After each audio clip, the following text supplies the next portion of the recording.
Përshëndetje, shpirta në evolucion, kudo që jeni bashkëdhetar. Sot dua të ndaj diçka që më ndodhi mua sot. Dhe do thoni ju, nuk më intereson çfarë të ka ndodhur ty. Okej, mund ta kalosh videon dhe është okej. Ne duhet jemi vetja jonë. Por atë që dua të ndaj ka të bëjë dhe me ty, sepse shpeshherë na ndodhin gjëra dhe ne nuk i kuptojmë pse na ndodhin. Kisha ndaluar këtu në Selanik në një dyqan për të paguar disa llogari që janë në fund të vitit tani dhe e lash makinën në parking normal për 10 minuta. Kur dola nga atje, pash që pasqyra e anës të shoferit e majta ishte e thyer dhe ishte dhe për tokë. Dhe ai që e bëri, iku pa lanë asnjë telefon dhe asnjë gjë në një rrugë kryesore në Selanik, në një rrugë që ishte ditë dhe që e pan disa njerëz, por nuk arritën të shikonin kush pikërisht targën e makinës. Çdo të thotë kjo, dola dhe gjithmonë kur më ndodh një gjë, i kthejmë vetes.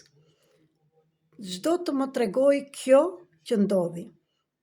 Edhe këtu dua të them, ana e majt, që ka të bëjë me dhënien dhe që ka të bëjë me gjinin femërore. Si femër jam mësuar gjithmonë që jap dhe nuk marr vërtet ato që jap gjithmonë. Është një mësim. E dyta, ka të bëjë me ndalimin, sepse është pasqyrë dhe është diçka që pasqyrohet, nuk ishte bërë therrime, por ishte plasur, ishte prishur dhe e dal nga vendi, do më thënë që është një kujdes për ato që pasqyrohen. Dhe sot kemi një energji shumë të fuqishme dhe nuk e di nëse dhe ju ka ndodhur gjëra të ndryshme këto ditë, sepse dhe muaji dhjetor është një muaj që është shumë i fortë për të gjithë ne dhe duhet të shikojmë gjërat që na ndodhin rreth e qark pse na ndodhin. Gjëja tjetër, çfarë u bë? Ai që e prishi, okej, u nxitua, u bë si u bë, kishte për detyrë të merrte përgjegjësinë e gjës dhe të ndalonte, të linte një telefon ose të më kërkonte, sepse isha aty, po dhe mundet mos e dinte ku isha. Po duhet të linte telefonin e tij. Çdo të thotë kjo, nuk marr përgjegjësinë e asaj që unë bëj. Dhe kjo çdo të thotë nga universi, kush është mësimi im këtu, por shikojni dhe ju mësimet tuaja dhe prandaj po ja sqaroj këtë. Mësimi im është që ku unë lejoj njerëz që më marrin fuqinë, energjinë time dhe nuk marrin përgjegjësinë e tyre për të bërë diçka. Dhe para pak orësh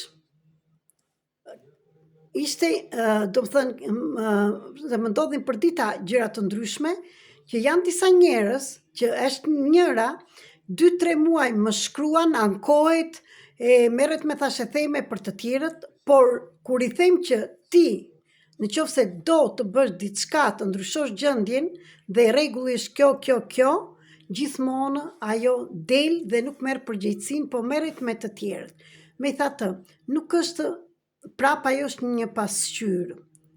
Është një pasqyrë, por më ndiqni në video tjetër, sepse unë që sot e tutje, ky është një mësim që unë duhet ndaloj, mundet tani atë pasqyrën vërtet ta paguaj unë, sepse nuk u gjend njeriu kur që e prishi dhe iku. Vetëm është një gjë e qartë njerëzit që bëjnë, se kjo është një karmë që bëri ai person, ai mundet të njëjtën ditë t'i ndodhi diçka dhe t'jetë dëm më i madh se ajo që më shkaktovi mua, ose bëri karmë me mua, sepse universi, Zoti, i shikon të gjitha dhe kjo është e drejtë. Vërtet nuk u inatosa, shikova prap mësimin, të ishte vite më parë do kisha ndryshuar gjithë pamjen dhe do isha mërzitur dhe do më kishte prishur gjithë pjesën tjetër të ditës, por u ktheva tek vetja. Dhe mesazhi im për ju është që çdo gjë që bëhet aty jashtë, shikoni kush është mësimi, atë gishtin kështu ta kthejmë tek vetja jon, pse e shikoj. Dhe unë sot mora mësim që të ndaloj të jap nga energjia time, të ndaloj të jap nga koha ime dhe të jap të tregoj zgjidhjen në disa persona që ata pyesin për të njëjta gjëra dhe nuk marrin përgjegjësinë e tyre, por vetëm merren me të tjerët dhe duan gjëra falas.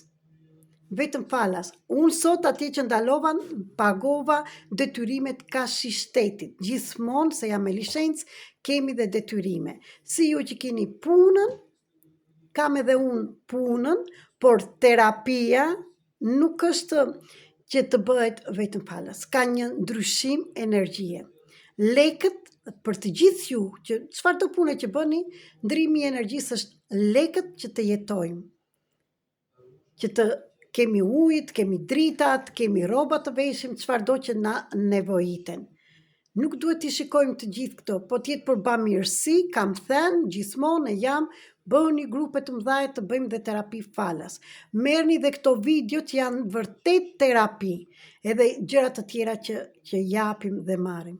Por gjëja më e madhe, gjëja më e rëndësishme është si kush duhet të marri përgjegjësinë e vetes të tij.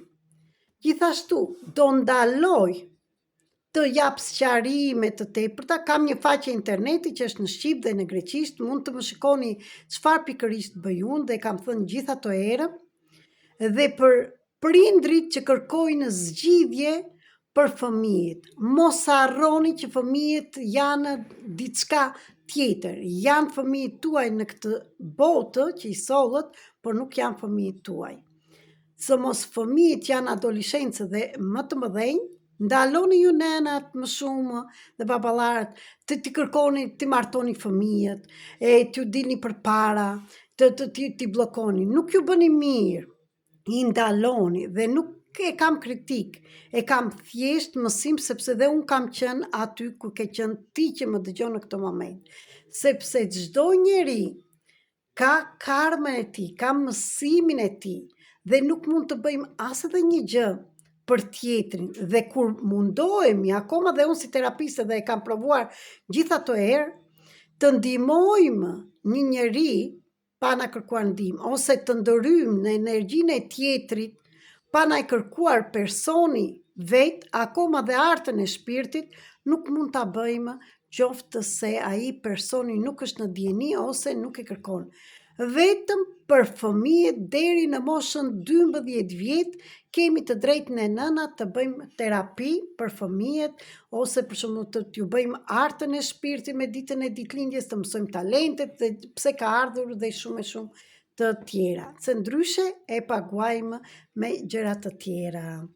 Më ndiqni në videon e mëpasme për gjërat të tjera që kam për të ndarë me ju.